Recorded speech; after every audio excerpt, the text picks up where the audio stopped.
Thank you, David. Oleg Vornik, CEO of DroneShield. We are at an inflection point, having announced a record $11 million order this week, previously followed by another $11 million contract that we released in December. DroneShield is an 8-year-old company making counter-drone products that do detection and defeat of small drones, the likes of you can find in JB Hi-Fi for a couple $1,000, used for such applications like warfare, terrorism, smuggling of contraband, and so forth. We listed about 6 years ago and have been posting record results year on year, but now we're really going through a breakout phase. David, slide, please. And slide. So the first slide talks about why drones present such a threat. As the drone technology continues to rapidly evolve, like any technology, the flying times, navigation capability, payloads, cameras, swarming, along with all the positive applications come nefarious uses. In Ukraine, we're seeing both sides use small drones for scouting out the battlefield, directing artillery strikes, and dropping charges. We've been involved on the Ukrainian side since the start of the war, since by the military aid programs, and are pleased to be making difference, taking down the Russian drones.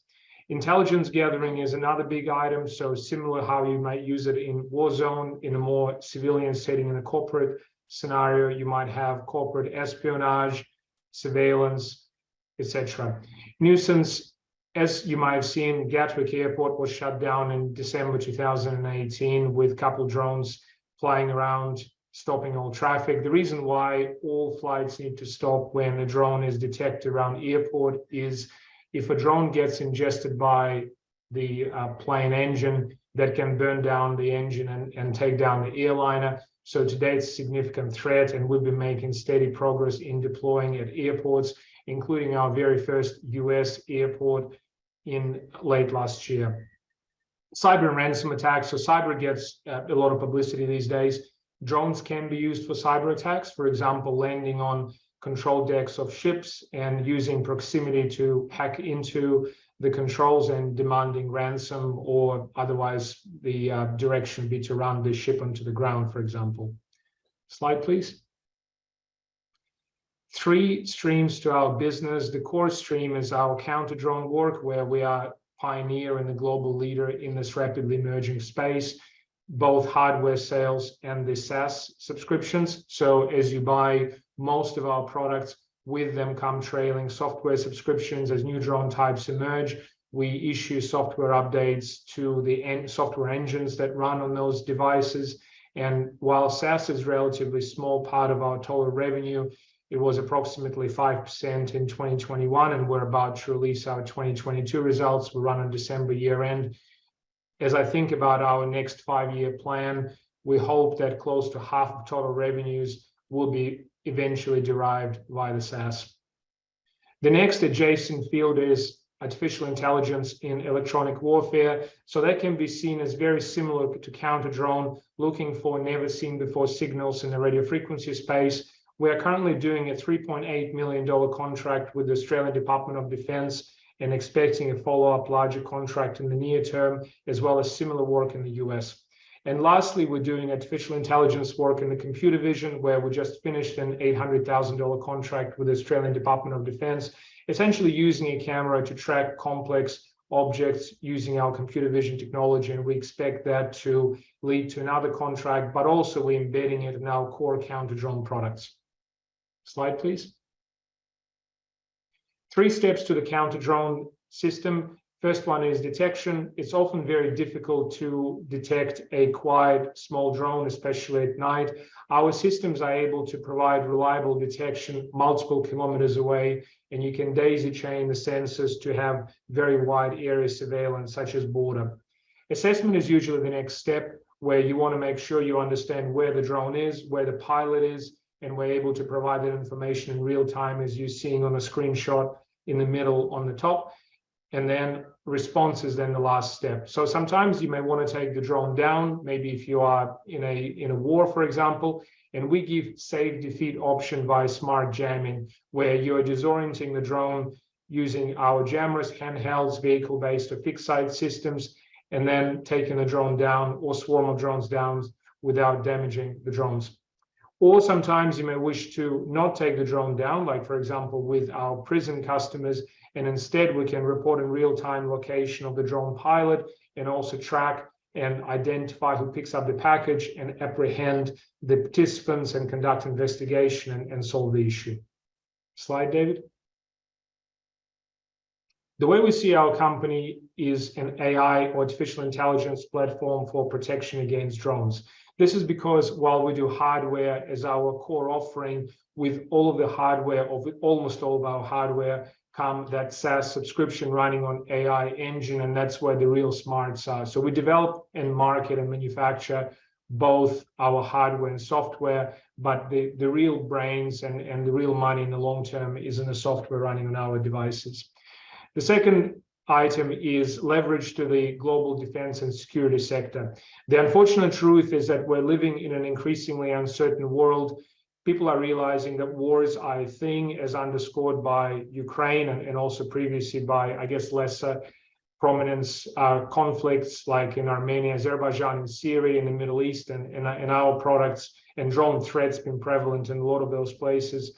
And $10 billion counter-drone addressable market is a very large opportunity for a company of our size. Sales pipeline. So as I mentioned, we closed to over 20 million or accepted over $20 million worth of contracts in the last month alone. And we have approximately $200 million qualified pipeline with over 90 projects around the world. In addition to that, we have a couple hundred of additional opportunities through all the work we've been doing in the last few years as a company. We have Australian Department of Defense, US Department of Defense, US Department of Homeland Security, and a number of other tier one customers around the world. The reason I say this is, one, it demonstrates the quality of the company and of our products. And secondly, these are not the kind of customers who purchase $1 million worth of products and that's sufficient for them. The idea is you start to iterate into repeat higher value contracts. So as I think about our company evolution, in the beginning, we started 8 years ago with development of our technology, with our team, with our distributor network in about 100 countries around the world. Then we moved to demonstrations, smaller sales, repeat smaller sales, larger $1 or $2 million sales, repeat $1 million plus sales. Then our first maiden $11 million contract in December last year, and now repeat 10 million plus contracts that we're sitting at the moment. And 2023 is looking like another record year for us already. And importantly, the last point, most of our revenue is derived by repeat customers, which is quite critical and is a testament to the product as well. Slide, please. I'll skip through the warrior slide. You guys can read it afterwards. Slide, please. This chart talks about our revenue and cash receipt evolution. So we've been posting record results every year. In December, we released to ASX that we're expecting another record 2022. We're on calendar year end, and the results will be, some of the results will be released as part of our 4C at the end of this month, and then the remaining results with our annual report at the end of February. Slide, please. So to recap some of our achievements in the last 12 months, 2 all-time record $11 million orders, recommendation by the US Department of Defense for rollout of our products across the defense bases across the US. So this is very important. It was a very highly contested competition running over about 12 months, where a single agency, part of the US Army, was tasked with identifying a recommended counter-drone solution for deployment across numerous bases in the US. 3 consortia were selected, and we were one of them, and we expect this to be a very meaningful source of revenue starting from this year.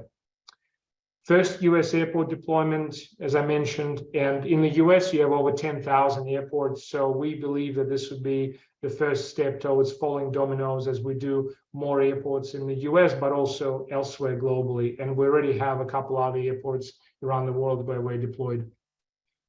Deployments at Davos and Ironman, we've done Olympics, SEA Games, Commonwealth Games.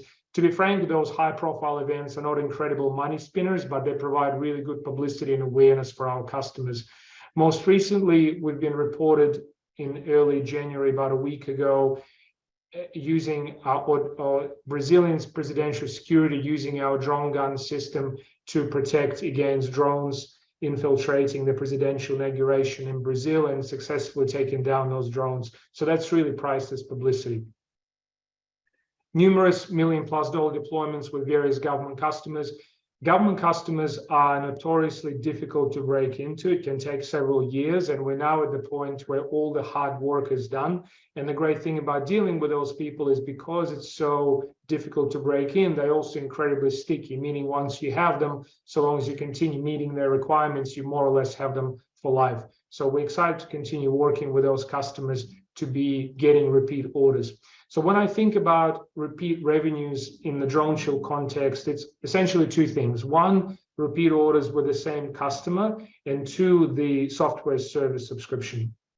And then the last highlighted point on this page, in November last year, a couple months ago, we took a $3.7 million investment from Epirus.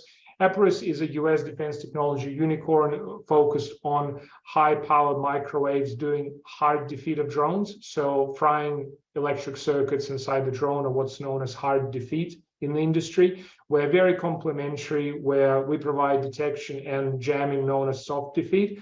And then we've been working with them on the US Department of Defense rollout. So that corresponded to approximately a 4% stake in DroneShield at the time, and we're continuing actively to collaborate with Epirus. Slide, please. Slide, please. So geopolitical environment I largely covered, but to maybe put some specific numbers, we are looking at record peacetime budgets in a number of countries, like US DRO passing an $800 billion budget, Germany increasing budget to over 2% of GDP. Germany has been very much a low defense budget nation since World War II, but now with the Russian invasion of Ukraine, this is rapidly changing, and they're investing enormous amount of money to modernize the military. And of course, counter-drone is a very important part of the modern warfare. I heard somebody in defense say that drones and counter-drone today are similar in impact as body armor was in World War I, to give a sense. If you're, for example, in a urban warfare kind of situation and you have your enemy a few buildings down, you can't just throw a grenade over, but you can certainly send a drone over to scout out the situation and potentially drop charge. So with that drone technology, you have a need for counter-drone technology, because you can't simply just discharge a rifle, for example. It's very difficult to detect and defeat drones using conventional technologies, and you need specialized technologies like what DroneShield offers. Slide, please. Slide, please.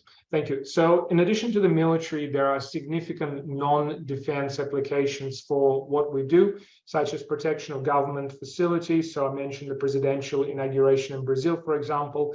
Law enforcement, we already supply to a number of law enforcement agencies in Australia, in the US, and around the world. So the application there will be to provide terrorism protection, to be called to sensitive sites, to protect crowd gatherings, and so on. Airports, we covered. Stadiums, so drones can often disrupt games by flying into middle of the field, or even given its big public gatherings, it's a ripe sort of situation for a terrorism attack, or even discharging white powder over the top of the crowd, creating stampede using a drone. So we provide systems that provide protection against such situations.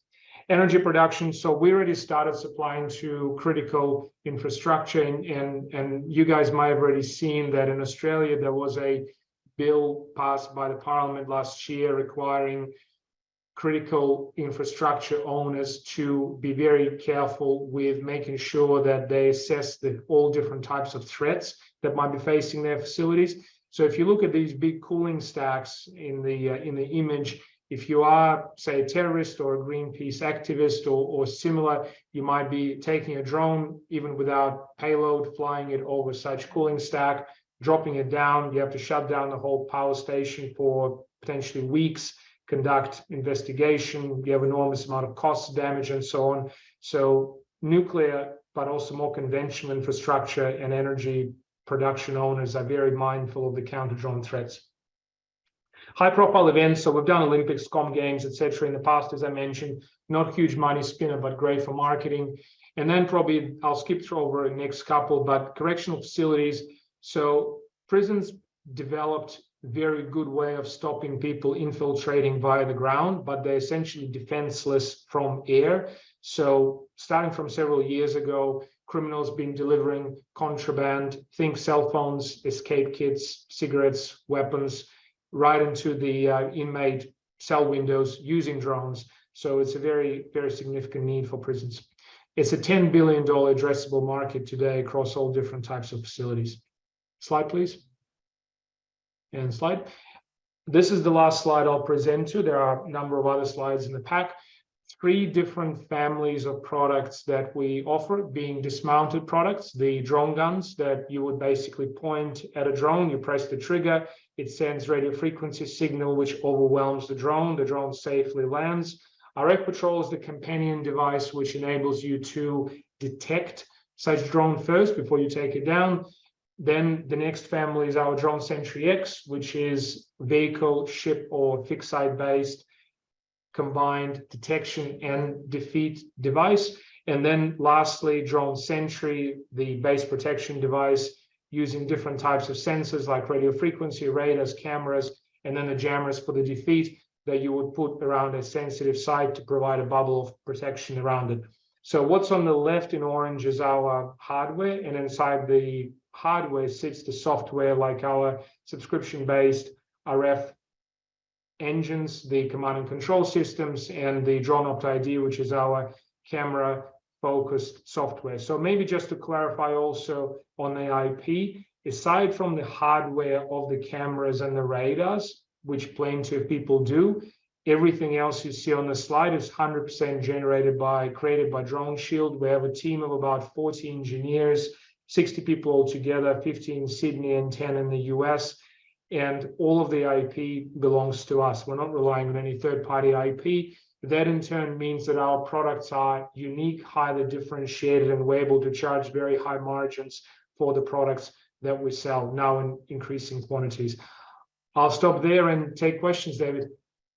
Thanks, Oleg. A great, a really interesting company and very topical, obviously, but more than topical, a very growth-focused and a company that's making great strides across the various sectors in which you operate.